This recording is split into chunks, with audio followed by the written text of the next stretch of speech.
మనం ఇక్కడికి రాకమునుపు principal David అన్నోళ్ళు సుందర్ నగర్లో ఒక స్థలం మనకిచ్చి రేకుల షెడ్ ఇచ్చి ఆరాధన నడిపించుకోమని అవకాశం ఇచ్చారు. రేకుల షెడ్ నిండిపోయింది. ఎదురు ఓపెన్ స్థలం ఉంటే తగరపు సంచులేసి ఆరాధన జరిపిస్తూ ఉన్నాం. ఉదయం 8, 7 ఆ ప్రాంతంలో నేను ప్రార్థన చేసుకొని బయటకు వచ్చాను. ఆకాశం అంతా మేఘావృతం అయిపోయింది, దట్టమైన మేఘాలు. చూస్తే కొండపోత వర్షం కురిసిద్దేమో భయం అనిపించింది. ప్రభువుని ఒక మాట అడిగా, దేవా ఆదివారపు ఆరాధన అయ్యా, ప్రజలు బల్లారాధనని మందిరానికి వస్తారయ్యా, అయ్యా 1 గంట దాకా చినుకులు పడకుండా వర్షం రాకుండా మేఘమండలానికి నువ్వు శాసనాన్ని ఇచ్చి చక్కటి వాతావరణం ఇవ్వయ్యా అని ఏడ్చుకుంటూ ప్రార్థిస్తున్నాను. ఎందుకంటే తగరపు సంచులు కట్టారు.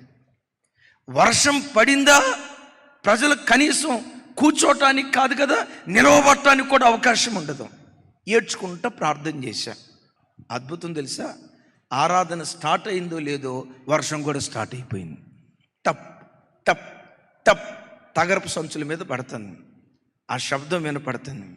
నేను కొంచెం స్వరం పెంచి, అయ్యా 3 గంటలు మేఘమండలానికి శాసనాన్ని ఇవ్వయ్యా బాబు, ప్రజలు మందిరానికి వస్తారు, మాకు ఆరాధన చేసుకోవటానికి స్థలం లేదు, 3 గంటలు నువ్వు ఏదైనా చేయగలవు, 3 గంటలు మంచి వాతావరణం ఇవ్వు.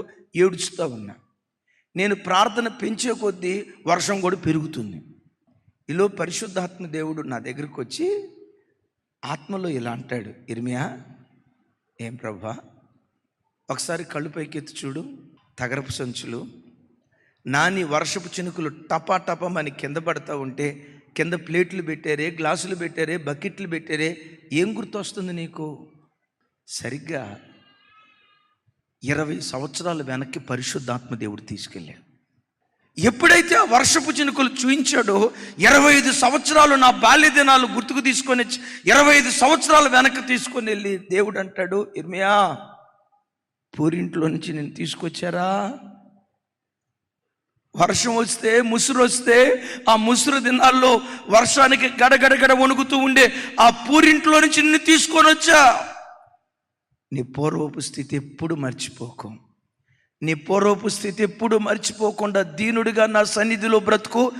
ఆకాశం అంత ఎత్తుకు నేను లేవనెత్తి వాడుకోవటం నేను ప్రారంభిస్తా.